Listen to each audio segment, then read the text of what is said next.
Hi guys, म दिपेन्द्र खत्री। आज तपाईहरुकै बीचबाट आएको एउटा रोचक क्वेशनलाई लिएर त्यसको म उत्तर दिँदैछु। किनकि यो कमेन्ट्स पढ्ने बित्तिकै मलाई एउटा भिडियो बनाउन तुरुन्त मन लाग्यो। किनकि आजको समयमा हर व्यक्तिले यसलाई अन्डर एस्टिमेट गरेर आँकेको हुन्छ। उहाँको क्वेशन गर्नुभएको छ रेशम शर्माज्यूले। अनि उहाँले भन्नुभएको छ कमेन्ट्समा कि गाह्रो छ सर नेटवर्क गर्न, हैन? गाह्रो छ सर नेटवर्क गर्न। त तपाईहरु सम्पूर्णलाई पनि यो क्वेशन छ कि साच्चै नै गाह्रो छ अथवा सजिलो छ, अथवा यदि नेटवर्क गर्न गाह्रो छ भने सजिलो चाहिँ के काम गर्न सजिलो छ? अलिकति आफूले एनालाइसिस गर्नु होला। अनि अर्को कुरो ध्यान राख्नु होला, यदि कुनै काम गर्नलाई गाह्रो लागिरहेको छ यसको मतलब त्यो काम महत्त्वपूर्ण छ, ठुलो छ, महत्त्वपूर्ण छ, अनि त्यसपछि त्यसमा भविष्य छ। सजिलैसँग हुने काम मतलब मेहनत नगरिकन यदि हुने काम छ भने त्यसलाई त हर व्यक्तिले गर्छ अनि त्यसमा त्यति महत्त्व पनि हुँदैन। ध्यान राख्नु होला, प्राय सजिलैसँग मेहनत नगरिकन गर्ने काम भनेको त्यो नेगेटिभ कामहरू हुन्छ।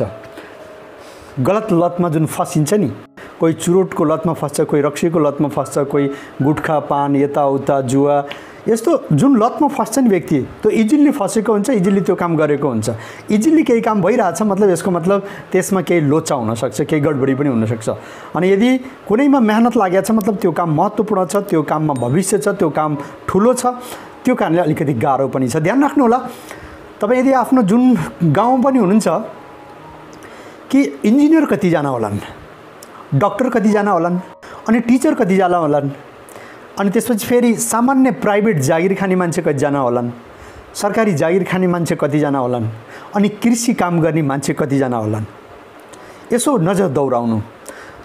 डेफिनेटली सायद डक्टर पढ्ने मान्छे कम नै होला।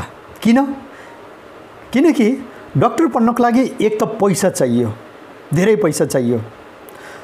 म डक्टर बन्ने नबन्ने उसको पहिले नै फ्यामिली ब्याकग्राउन्डले निश्चित गर्छ।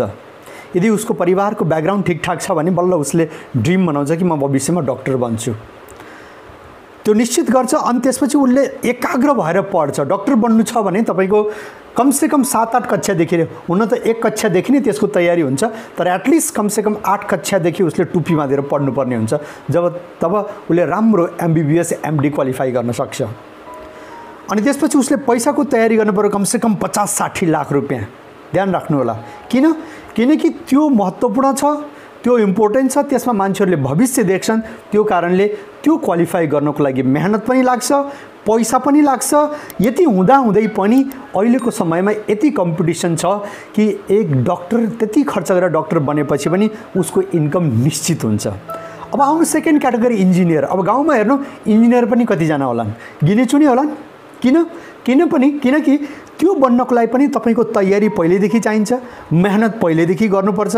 अनि त्यसपछि परिवारको ब्याकग्राउन्ड के छ, त्यति पैसा एफोर्ड गर्न सक्छ कि सक्दैन, त्यो हिसाबले उसले इन्जिनियर बन्ने नबन्ने भनेर सोचेको हुन्छ, हैन? अनि कमसेकम एटलिस्ट 8 कक्षादेखि नै उसले टुप्पी बाँधेर पढ्न थालेको हुन्छ। कमसेकम 11-12 कक्षामा यदि राम्रो मार्क ल्याएन भने सायद इन्जिनियरिङ कहीँ पनि एडमिसन नमिल्न सक्छ भनेर उसले तयारी गर्नुपर्ने हुन्छ। पैसा पनि लाग्छ, कमसेकम 30-40 लाख रुपियाँ उसले खर्च गर्नुपर्ने हुन्छ, पुरा तयारी गर्नुपर्ने हुन्छ, एकाग्र हुनुपर्छ, मेहनत गर्नुपर्छ। सामान्य तरिकाले काम चल्दैन। किनकि त्यसमा मेहनत लाग्छ, कमै मान्छे बन्न पाउँछन्। त्यो कारणले त्यो पनि सजिलो छैन। सजिलो छ इन्जिनियर बन्नलाई? छैन। अब त्यसपछि अब बिस्तारै अर्को हेर्नु, जागिर खाइरहेछ नि आबत, केही फरक पर्दैन। तपाईँलाई थाहा छ कि चाहे जागिर खानुन् चाहे जे पनि गरून्, त्यसमा एउटा निश्चित इन्कम छ। मतलब अनलिमिटेड उसले चाहे जतिको इन्कम कहिले पनि पाउँदैन। तैपनि उसले केही न केही बिहानदेखि बेलुकासम्म उसले काम गर्नै पर्यो। भनेपछि सजिलो कहाँ छ भन्नुहोस् त? के कृषि गर्नलाई सजिलो छ? के बाख्रा फारम अथवा केही पाल्नलाई सजिलो छ? जागिर खानलाई सजिलो छैन। आर्मीमा जागिर खानलाई सजिलो छ? कति कठोर ट्रेनिङ पर्छ तपाईँलाई थाहा छ? लात्तो खानुपर्छ तपाईँलाई थाहा छ? के पुलिसमा जागिर खानलाई सजिलो छ? जबकि यी सबै प्रोफेसनमा जिन्दगी कैद भएको हुन्छ। अनि त्यसपछि निश्चित इन्कम हुन्छ।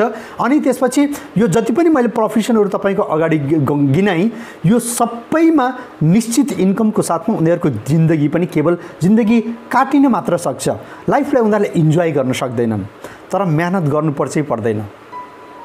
हैन? भनेपछि तपाईले यदि नजर दौडाउनु भयो भने आखिर सजिलो कहाँ छ? यदि कुनै व्यक्तिले सजिलो काम खोजेको छ भने त्यो व्यक्तिको जीवन हेर्नु त कसरी काट्या हुन्छ। एक बच्चाले स्कुलमा यदि पढ्नलाई अल्छी गर्यो, मतलब उसले आराम गर्न थाल्यो, सजिलो काम गर्न थाल्यो, पढ्नलाई अल्छी लाग्छ, अरू खेल्ने कुद्ने यस्तो सजिलो लाग्ने काम गर्न थाल्यो भने उसको भविष्य के हुन्छ भन्नुस् त? के एउटा सचिव बन्नलाई सजिलो छ? लोकसेवा लडेर सचिव बन्नलाई सजिलो छ? के एउटा टिचर बन्नलाई सजिलो छ? दिनभरि घाँटी सुकाएर बोल्नुपर्ने हुन्छ, तब गएर एउटा निश्चित इन्कम आएको हुन्छ, हो कि हैन भन्नु त? भनेपछि साथी, यदि तपाईले यसलाई नेटवर्किङ यदि गाह्रो छ भन्नुभएको छ भने सजिलो चाहिँ कहाँ छ? अलिकति नजर दौडाउनुस् त। अनि यदि नेटवर्किङ यदि गाह्रो छ भने गाह्रो हुनुको कारण पनि छ, किनकि जुन बिजनेसमा तपाईले पैसा लगाउनु पर्दैन, एउटा डाक्टर बन्नको लागि, इन्जिनियर बन्नको लागि त तपाईले पहिले नै तपाईको पारिवारिक ब्याकग्राउन्ड हेरेर निश्चित गर्नुपर्ने हुन्छ कि म डाक्टर बन्छु कि बन्दिन, हैन? किनकि पैसा चाहियो, धेरै मेहनत गरेर मात्र भएन। तर डाइरेक्ट सेलिङमा तपाईलाई पैसा लागेन, तर मेहनत गर्नुपर्छ। अनि मेहनत गरेर तपाईले अनलिमिटेड इन्कम यहाँबाट लिन सक्नुहुनेछ। एउटा डाक्टरले त्यत्रो खर्च गरेर, त्यत्रो मेहनत गरेर पनि, एउटा इन्जिनियरले त्यत्रो खर्च गरेर मेहनत गरेर पनि एउटा निश्चित इन्कममा सन्तुष्ट हुनुपर्छ। जिन्दगीलाई केवल उसले काट्न सक्छ, लाइफलाई इन्जोय गर्न सक्दैन। पुरा जिन्दगीभर ऊ व्यस्त रहन्छ। यस्तो हुँदैन कि तपाईले 5-6 साल काम गरेर त्यसपछि म जिन्दगीभर आजाद हुन्छु, त्यस्तो हुँदैन। तर डाइरेक्ट सेलिङमा एक व्यक्ति बिना पैसा लगाएर पनि उसले यहाँ काम गर्न स्टार्ट गर्छ। आफ्नो खल्तीमा भएको 1000-2000 को सामान किनेर, आफूलाई परिवारलाई चाहिने 1000-2000 को सामान किनेर डाइरेक्ट सेलिङमा आफ्नो यात्रा सुरु गर्छ। तर यदि 5 साल निरन्तर अथक मेहनत, केवल मेहनत, पैसा नलगाइकन केवल मेहनत यदि गर्यो भने आउनेवाला उसले 30 सालको लागि इन्जोय गर्न सक्छ। अनलिमिटेड इन्कमको साथमा लाइफलाई साँच्चै नै इन्जोय गर्न सक्छ। उसले चाहेको जस्तो जीवन उसले यापन गर्न सक्छ। भनेपछि यदि त्यस्तो क्यारियर जहाँ तपाईले असीमित आम्दानी गर्न सक्नुहुन्छ, आफूले चाहेको जस्तो जिन्दगी यदि पाउन सक्नुहुन्छ भने त्यो कसरी सजिलो छ तपाईले पाउन सक्नुहुन्छ। यदि कठिन छ भने त्यो कारणले कठिन छ साथी, ध्यान राख्नु होला। कोइला त तपाईले अलिकति कोइलाको त ठुलो भण्डार, टनका टन कोइला तपाईले एउटा खानीबाट निकाल्न सक्नुहुन्छ। तर हीरा हजारौं टन कोइला निक्लेपछि कहीं एउटा दुईटा हीरा बल्ल तपाईले पाउन सक्नुहुनेछ। अब भन्नुस् इम्पोर्टेन्स कुन चाहिँ छ, महँगो कुन चाहिँ छ, ठुलो कुन चाहिँ हो, हीरा कि कोइला? यदि तपाई सुनको खानीमा जानु भएको छ भने जाने बित्तिकै तपाईले हजारौं टन माटो ढुङ्गा हटाउनुहुन्छ, तब गएर अलिकति केही सुनको खानीबाट तपाईले केही सुन पाउन सक्नुहुन्छ। भनेपछि महत्त्वपूर्ण तपाईको माटो कि सुन हैन? तर धेरै हटाउन गएर कोपार्नु केलाई परेछ? माटोलाई परेछ। यो लाइफको जिन्दगीको उसूल नै हो। त्यसैकारणले साथी, तपाईको कुरासँग म एग्री छु कि नेटवर्क डाइरेक्ट सेलिङ गर्नलाई कठिन छ, त्यति सजिलो छैन, तर यसको मतलब त्यति गाह्रो पनि छैन। अनि सजिलो यो कारणले छैन कि यो महत्त्वपूर्ण छ, ठुलो बिजनेस हो, यसले तपाईँ आफ्नो लाइफलाई ट्रान्सफर्म गर्न सक्नुहुन्छ। सजिलो यो अर्थमा छ कि एक आम व्यक्ति जससँग पैसा छैन, पुँजी छैन, त्यो व्यक्तिले पनि अलिकति टाइम इन्भेस्ट गरेर उसले आफ्नो परिवारको लाइफस्टाइललाई ड्रास्टिकली बदल्न सक्छ। आफ्नो चिने जानेका आफ्ना साथीहरूको आफू मात्र बदलिँदैन, कयौं व्यक्तिहरूको जीवनलाई ट्रान्सफर्म गर्न सक्छ। त्यो कारणले यो महत्त्वपूर्ण छ, ठुलो बिजनेस हो। अनि यसमा त्यति सजिलो पनि छैन, गाह्रो छ यति हो कि तर तपाईले मेहनत गर्नुभयो भने असम्भव केही पनि छैन। Thank you very much. Thank you. Wish you wealth.